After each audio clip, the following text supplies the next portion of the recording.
Okay, so hi, my name's Ron Murdoch and I'm teaching Links of Business, and today we're going to look at cash flow forecast. Now, it's a quick note, make sure you've looked at the previous video in cash flow forecast. We went over the basics of it.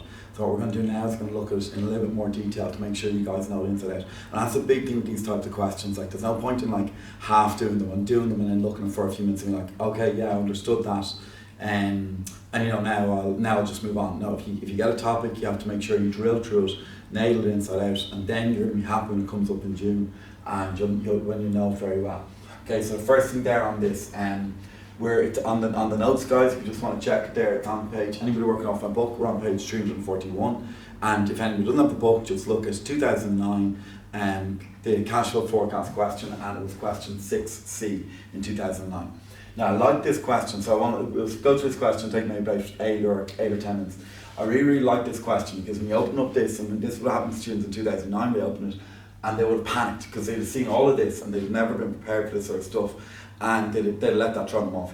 Don't worry, if you see something like this in June, the fundamentals, the basics of it will always still be the same, okay? We still, guys, have from our earlier one, we've got our receipts, we've got our payments, marked it in there as 2. You've got your net cash, your closing cash, and your opening cash, okay? So it's just, that's all it is. All they've done there though, guys, we jumped down to receipts, they've made it bigger. So they've added up, and the same thing there with the payments. It's broken into lots of sections, but that's all it is. It looks harder than it is, absolutely isn't, okay?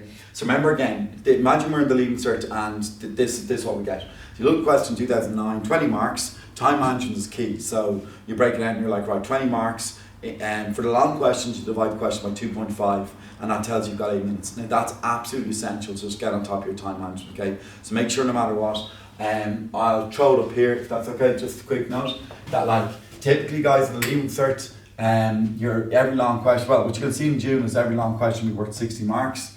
I'd always say to my students, spend 25 minutes on each question, so 65 marks in 25 minutes.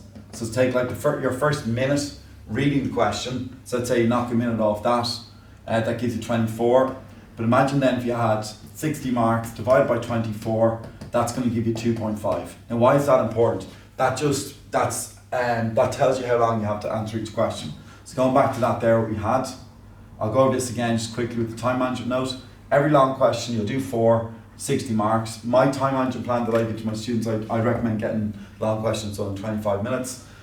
Take a minute off the start to read the paper, or read that part of the question, highlight the key words, all that stuff. That gives 24 minutes.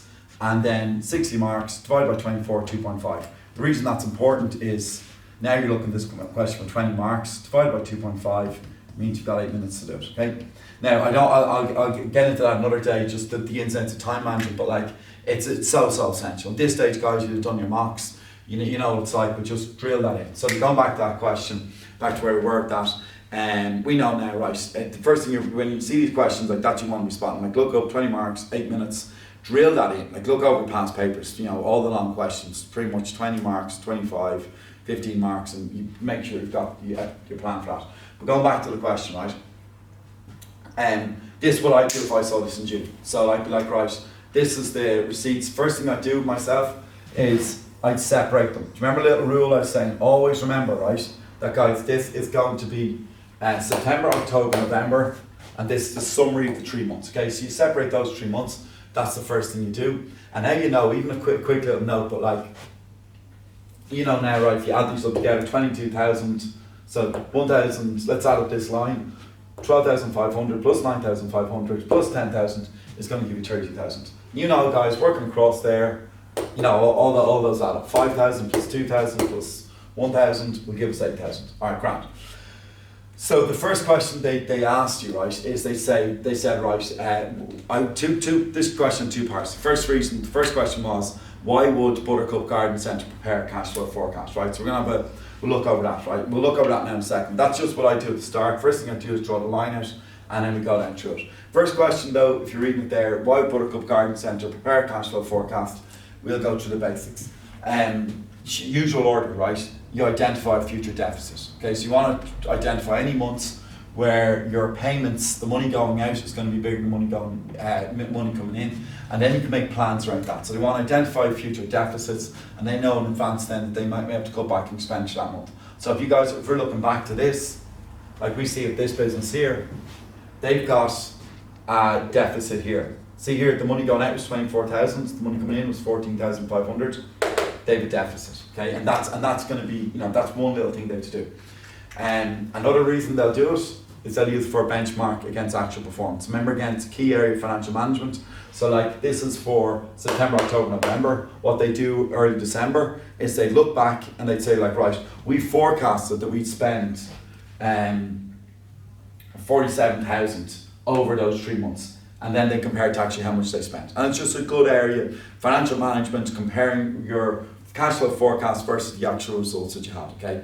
And it's a good way you can see if you maybe end up paying your workers more money in overtime, let's say, than anticipated or whatever. That's a good way of managing your finances. And the last way again, the last thing on it, so remember again going over the 3 reasons you prefer a cash flow forecast, the 3 benefits for the first part of the question. First one is it helps them identify future deficits. Second one, they can compare it against their actual performance.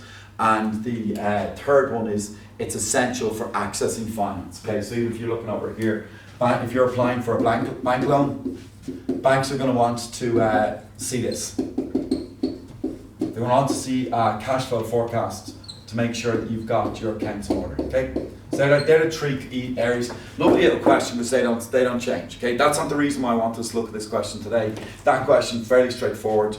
The main reason now, the second part was quite tricky, right? What they did, the second part of the question, they just said, I give, like based on the information above, give Buttercup Garden Centre financial advice on any of the issues highlighted above. Okay, so basically what they want you to do, I'll read even at the question word for word you have, it's based on the information above, outline how Buttercup Garden Centre could improve its cash flow forecast. So if you're looking back at this here, right,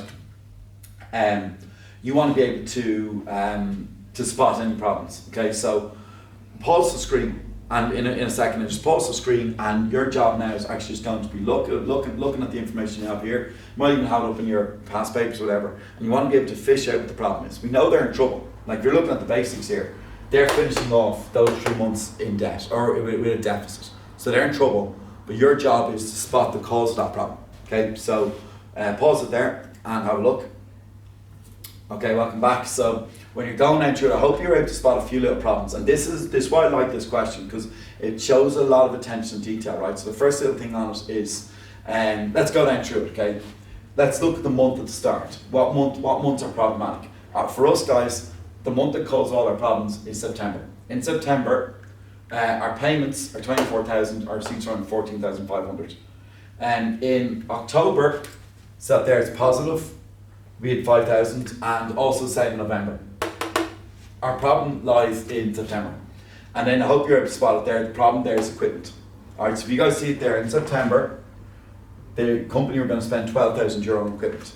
Now your question leading to it there is be like, what advice can you give them? Your job would be like to apply for a medium-term source of finance. There's take out a medium-term loan to a bank loan to let's say buy that equipment rather than paying for it straight out. That would be one source. And we know as well that there wasn't like bought on hire purchase or anything like that, because it's only one payment on equipment and then it ends then. So one suggestion you could do is say like, right, instead of buying the equipment, they could lease it, buy it on hire purchase. You'll see a sample answer in the notes, it's on page 348 in a lot more detail. But our issue here, guys, the first thing I'd be circling there is the equipment. That was the problem for them.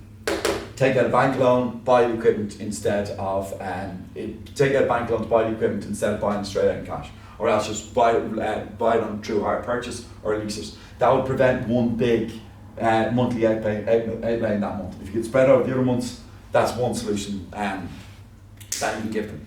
Another little nice thing to spot though, right, just overall for that business is, see there guys, their overheads, their wages went from 6,000 per month, 6,000 per month, and it went up then again the last month as well, it went up to 7,500. Okay, and that could be a sign the workers are doing overtime, or the business might have been organised in that way, but that's another issue the business want to have. They want to watch their overheads, control their wages, okay, and make sure that they keep that down. So if you're looking over that there, with your questions and that, if you that's what I'm making sure to do. Okay, so if you're going down through it there, control capital expenditure. That's one solution. Watch your overheads, their wages. And then the third thing then is just have a bank loan. Okay, you'll see the answer, there's a sample answer in the notes in a lot more detail, breaks down on page 348, but make sure you guys look through it then. The basics of it though, again, see the way the fundamentals of the whole question, they all stay the same. If you see this in June, just make sure you work off the bottom 3 lines. See the way the closing cash for September, same as the opening cash for October. Closing cash for October, same as the opening cash for November. Okay, so make sure you've got all that things covered. Remember guys, question hasn't come since 2017, before that was 2015, and they like asking the Leaving Cert, and been off the course for last 2 years. Just make sure you got chat in a lot of detail. Okay, thanks a lot.